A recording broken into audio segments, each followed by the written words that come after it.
Siapa yang jadikan? Siapa yang jadikan? Siapa yang jadikan? British lah. Betul Dr. Nizar. Dia asingkan mana fisiasah.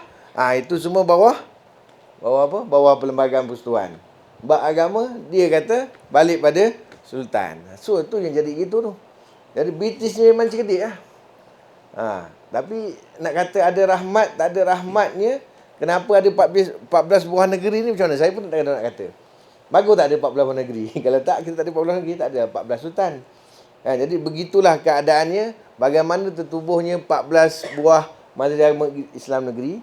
Kenapa ada 14 mufti. Dan kenapa juga ada 14 majlis yang menguruskan pengurusan zakat ni adalah disebabkan itulah dia. Bagaimana British ketika dia dah menjajah kita, dia dah bagikan. Yang mana hal ehwal berkaitan dengan politik, selain pada agama, makna di bawah persekutuan, mana yang berkaitan dengan hak ehwal agama duduk bawah Majlis Agama Islam Negeri atau bawah sultan dan sebagainya. Jadi sultan dari keurusan yang berkuasanya adalah Majlis Agama Islam Negeri lah. Enakmen tu lah. Mana enakmen Majlis Agama enakmen pentadbiran agama Islam Negeri tu adalah sultan. Boleh boleh katakan. Yang hal ehwal agama adalah sultan. Tapi sultan mana ada buat kerja tu? Yang kuasa tu dibagikan kepada Majlis Agama Islam Negeri. Jadi Majlis Agama Islam ni diberi kuasa dengan enakmen pentadbiran agama Islam Negeri. Jadi begitulah ceritanya bagaimana kita ada 14 buah pusat zakat kat Malaysia. Dan kenapa nisab berbeza? Johor lain, Selangor lain, KL lain. Ini disebabkan pengurusan jugalah. Maknanya kita nak dapat satu nisab yang sama, kita perlu, tapi tabung haji boleh buat pula kan? Satu negara satu tabung haji. Tapi pusat zakat tak boleh buat juga. So maknanya tak mustahil. Maknanya pusat zakat pun boleh jadi macam tabung haji. So tengoklah macam mana. Tapi beginilah perjalanan kita punya pengurusan zakat dan sebagainya. So dalam pengurusan zakat ni macam-macam. Kau belajar fiqh zakat kan? Macam-macam. Zaman dulu, kalau amilnya dulu macam mana? Zaman sahabat, zaman Rasulullah dulu, amil tu macam mana?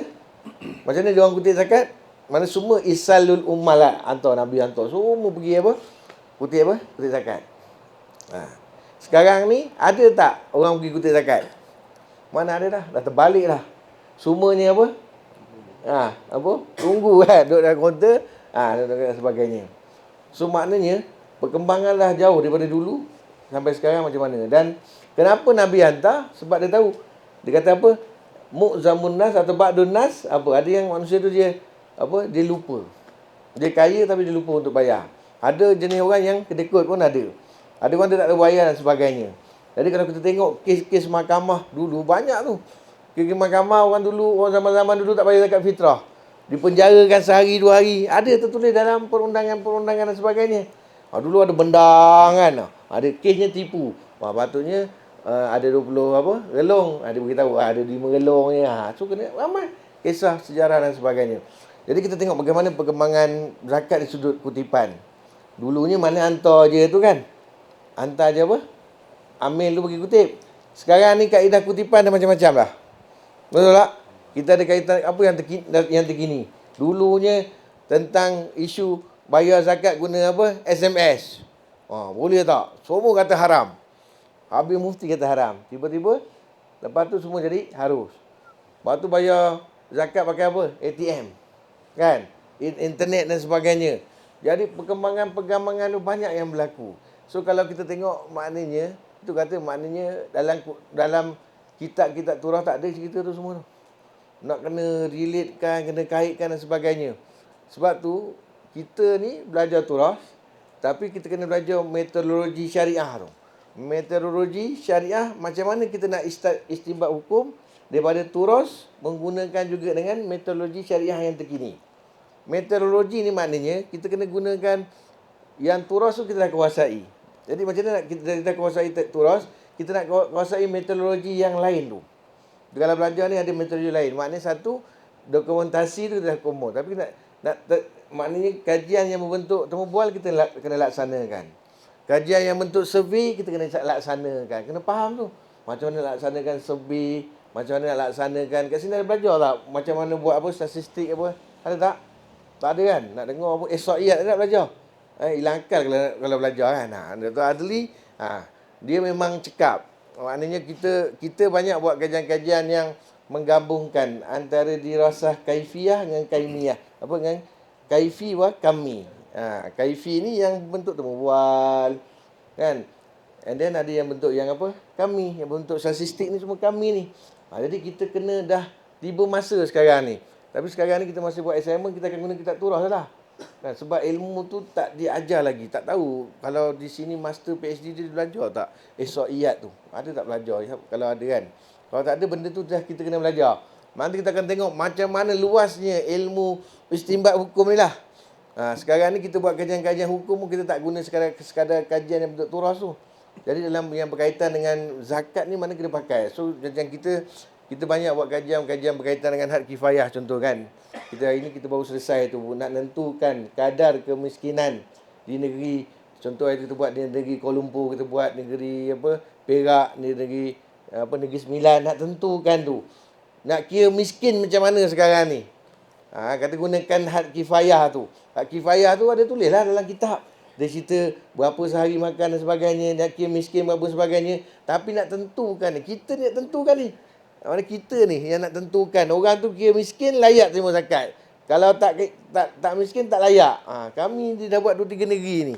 InsyaAllah yang Negeri Sembilan ni tahun depan ni akan keluar satu kadar yang baru. So, kita ni dah macam mufti jugalah nak kata. Tapi kalau kita tak ada metodologi tu, kita tak boleh buat. Mana kita hanya bergantung dengan metodologi yang turas tu saja, tak boleh. Nanti kita akan menganiayai orang lah.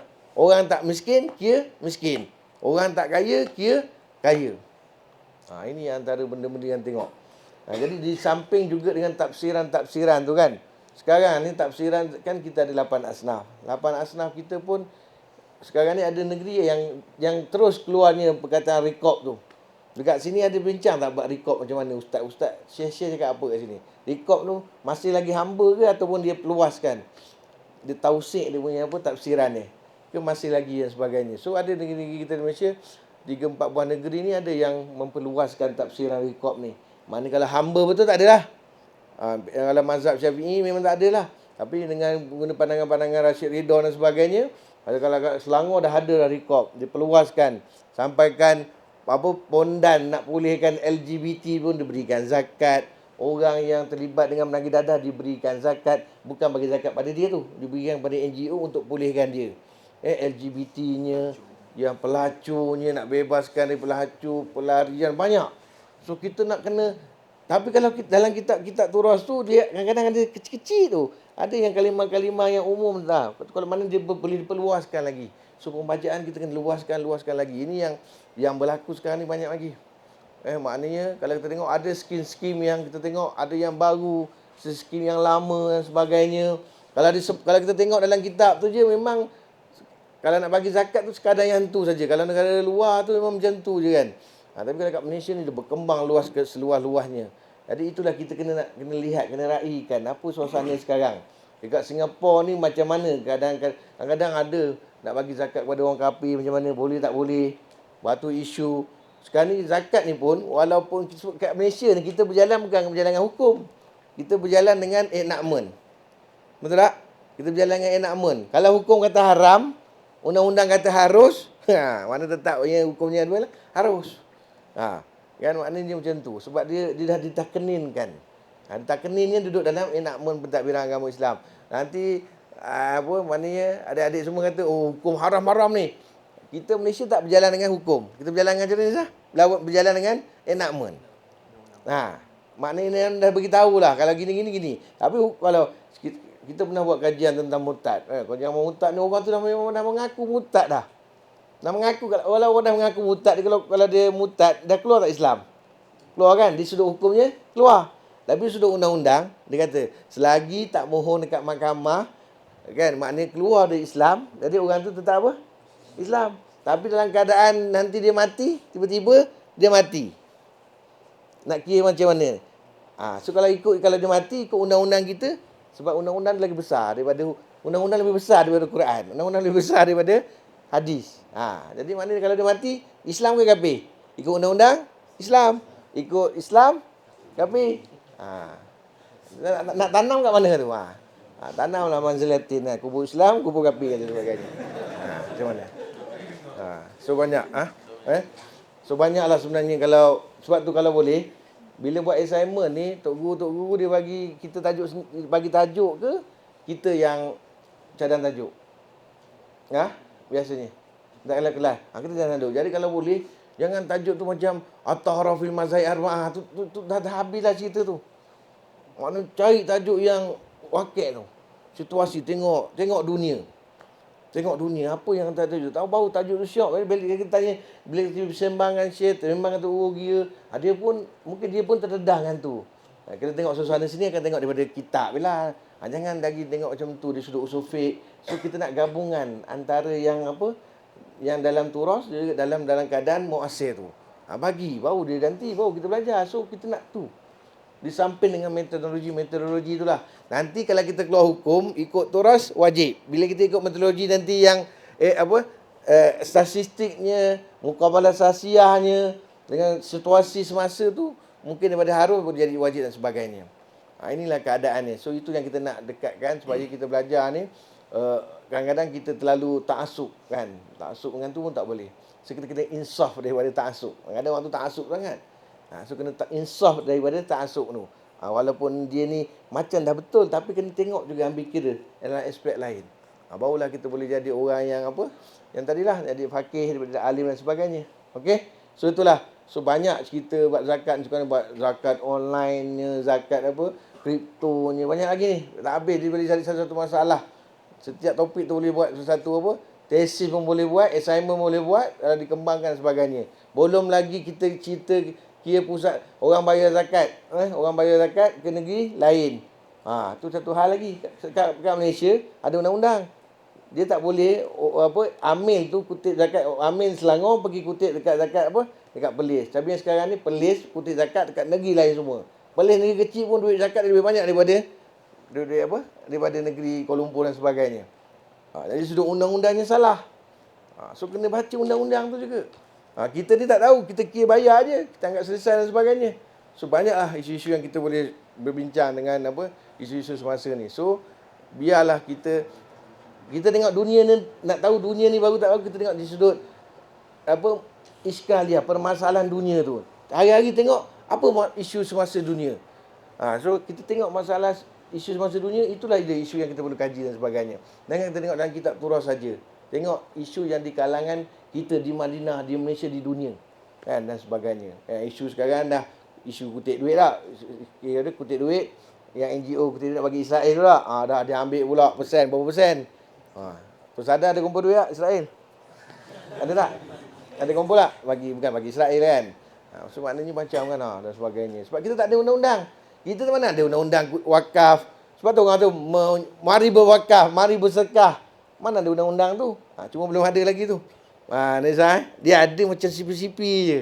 Kalau ada memang tak boleh, senang. Dia nak mohon wakaf, sedekah. Ini semua benda-benda yang masih lagi maknanya sama-sama dan sebagainya. Kalau dah ada undang-undang, kacau dan sebagainya. Okey, itu sajalah kita nak share. Banyak lagi. So, insyaAllah lah ada yang manfaatnya, buka minda kita. Banyak lagi. Metodologi syariah tu amat penting. Untuk kita buat sebuah artikel, kena belajar buat artikel, barulah kita boleh menulis tesis dan sebagainya. Okey, itu saja. So, saya serah balik pada Ustaz Iwan.